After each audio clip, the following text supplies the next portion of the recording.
Well, got it all tacked into place. Upper links are in. Let me see if I can crawl under here and show.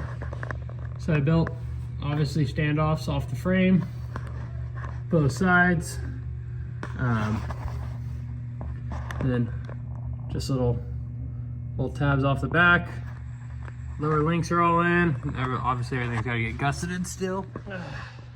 She ends up, well, it's 12-inch belly height at full bump, planning on 6 inches of up travel, so that's 18-inch belly height, and the total roof height will be, with 6 inches of up travel, will be about 74 inches tall, and that's again with 6 inches of up travel in this thing. And if I did it right, it should be about 104 wheelbase. Let me just kind of eyeball this guy here.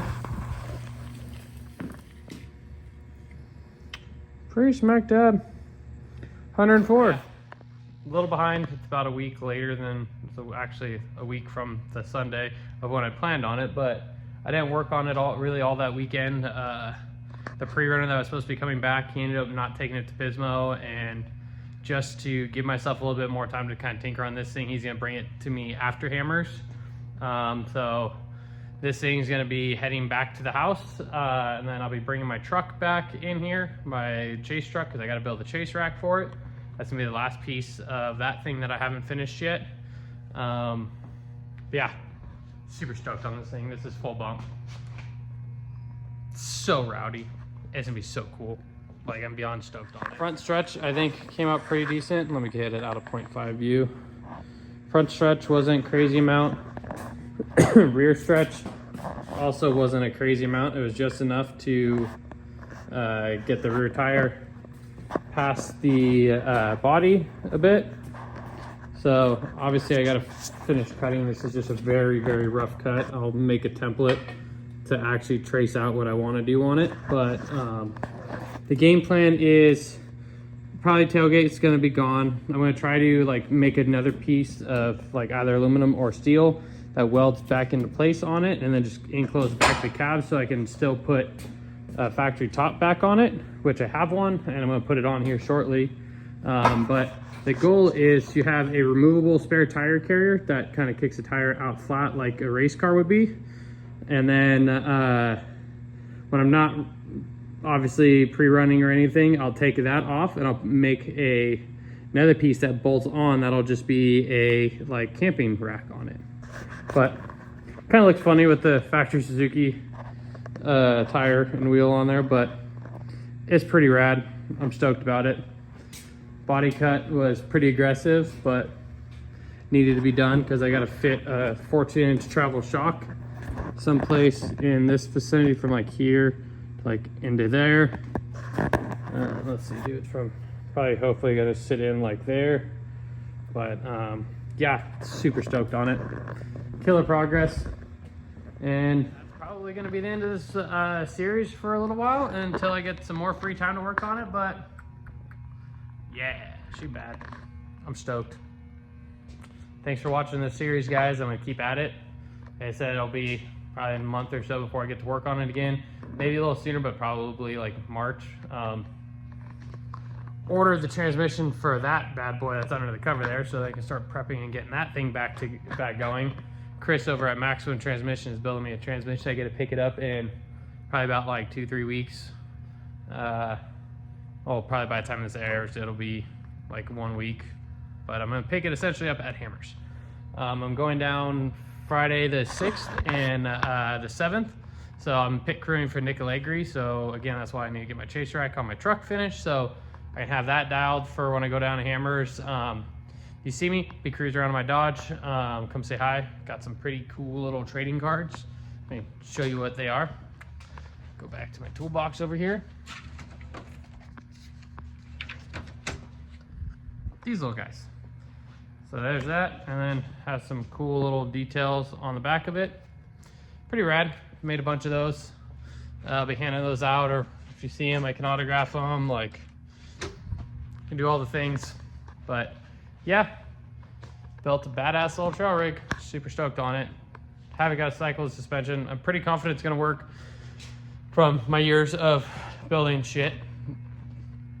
I have no qualms about it not cycling and clearing. The only thing that I'm, again, like I mentioned previously, is that the front drive shaft may need a carrier bearing. I'm gonna like cross my fingers and hope that I don't, but yeah. So all that's left now, I gotta put the top on it, put the doors back on it, and then be able to take it home tomorrow. So yeah, celebratory beer. Got the doors on it, top on it. She's about ready to go home. A couple things that I never finished talking about. Ooh, a long way down. So what I did, obviously I was able to reuse all my old links from my 4500 car. I'm pretty sure I mentioned that earlier in this video series, but reiterating it. I cut the front frame off, redid the front frame. Oh, puppy wants to say hi. What I did for future planning, all the bolts, the suspension link bolts at the chassis are 3/4 bolts.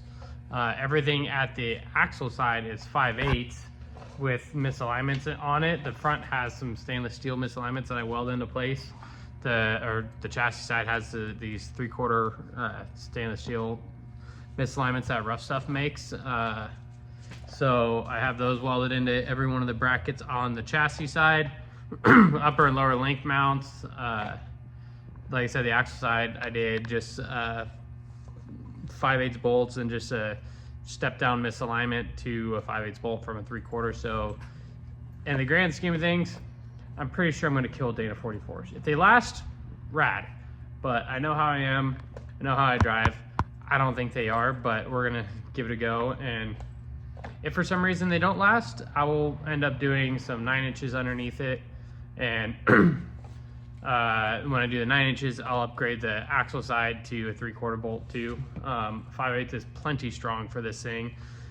I know guys that are running 5/8 bolts for suspension mounts in their 4400 cars, so I'm not really too concerned about it. They're gonna get shouldered correctly, so it's not the end of the world.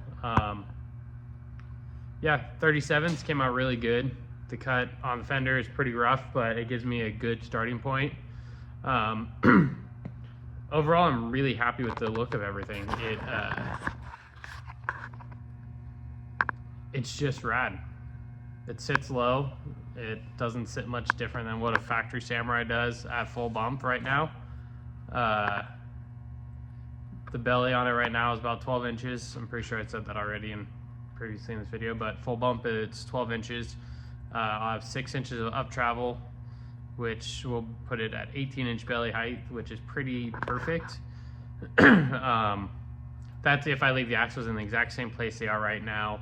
I may pick it up just a touch. I don't know. It depends on when I cycle things, if the shocks are happy or not, and if not everything clears the frame and whatnot. I have all the room in the world on the rear end. Like I said, it's the front that I'm more concerned about. But yeah, it's coming along pretty cool. Pretty damn cool. Definitely happy with it. Hi, puppy. Say hi, Crow. By the way, get yourself a foster dog and then adopt it, because they make really rad pets. Like, she's been the coolest shop dog ever. Like, I have zero complaints about this thing. Got her at the San Martin animal shelter. I've had her for almost 8 months now, so she's pretty dialed in. But yeah, let me flip it around again. I'll show you everything. So as you can see, front frame got chopped. I built spacers, just welded those in place, so when I load it on a trailer, it doesn't want to move around, and pick it up, drag it around with a forklift or the tractor at the ranch, nothing's gonna move. But so this will all get fish plated in back into here. You'll never see this opening in here. So it'll all get fish plated in. The brackets for motor will all get fish plated and gusseted. Obviously I have a lot of gusset work to do.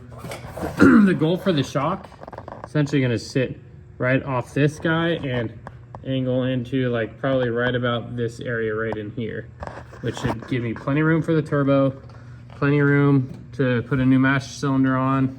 Should be money. The rear, still got to cut this guy off. That's definitely going to be in the way, and it just looks trashy. But whoa, dog, get out of the way. So shock is going to be all the way outboarded out here, as far out as I can. It's going to sit up into like right about in here. So that's why I did the cut of the body here, because ideally don't want to cut the whole fender out. I can use that as a point to match everything off. I have multiple different ideas on cuts. This thing's gonna get painted white eventually, so I'm not too worried about sharpening all over the place, but I did just a very rough cut to be able to give me a starting point and at least get tires on it. But as you can see, the tires stick out almost a full tire outside the body, which is kind of cool actually. I'm not upset about that. I'm pretty sure these wheels are a either a 5-inch backspace or a 4.5-inch backspace, and the wheel or the axles are 60, like 1-inch wheel mount to wheel mount, and then there's 1.5-inch spacers front and back on it, and I left the spacers on it. But obviously this whole bit here is going to get cut out drastically. Probably going to actually follow this line here and bring it all the way up, probably up into here a little bit better. But then, like I said, I don't want to keep the tailgate. The tailgate's going to end up going away, just because it's going to be pointless to have a tailgate when there's going to be a spare tire mount off there. But if I can build another sheet of aluminum or steel or something that I can put back into place, that still gives me the mounts for the top, that'd be rad. So, because as it is right now, when you open the tailgate, when you take out a bunch of material over here on this side, it gets a little flimsy, which really doesn't help at all. But super stoked on it. I gotta adjust this steering to get it on the trailer because clearly the makeshift tie rod I did not center out pretty good. Well, so there, obviously, yeah, she's looking hard to the right, but yeah, still got a bunch of cleaning off to do on all these guys back here. I gotta get rid of the factory leaf spring bushing still on it. Probably not gonna rock more of a truss than whatever that little thing is from Barnes 4-wheel drive, just because I can't imagine this thing is gonna weigh that much. I'm going to be getting 1 3/4 DOM tubing for the cage.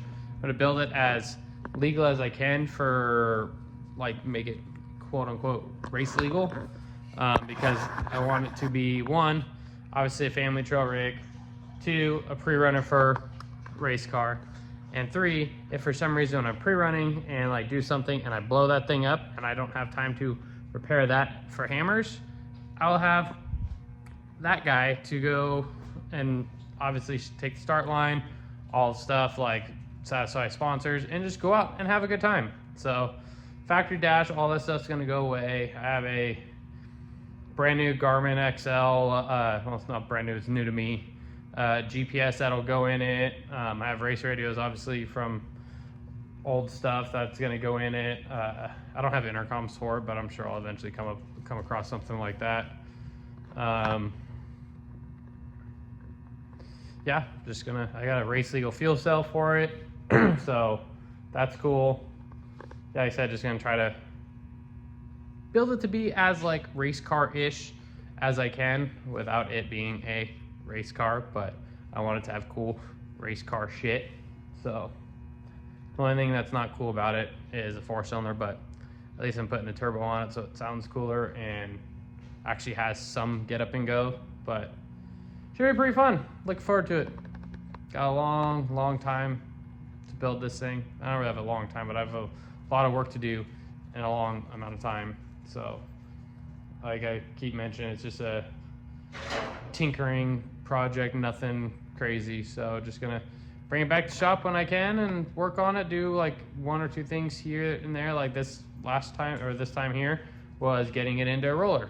The next thing is going to be doing shock hoops. After that, it will be cycling suspension and then welding out the whole suspension and everything underneath it. And then after that, it'll be building a cage.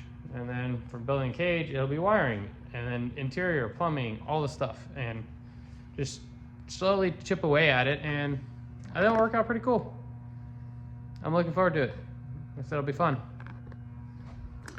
So that's the end of this video for now. So stay tuned. Like I said earlier, I'm going to be doing a chase rack on my truck. So I'll like kind of do a quick little montage, like a a real Instagram reel, like, or one of those like YouTube shorts or however that works. I'll like edit it all down into that on that, or just make a really quick snippet of a episode on it. So show you guys what I'm putting where and why I'm doing it and all those things. So keep watching for the next episode.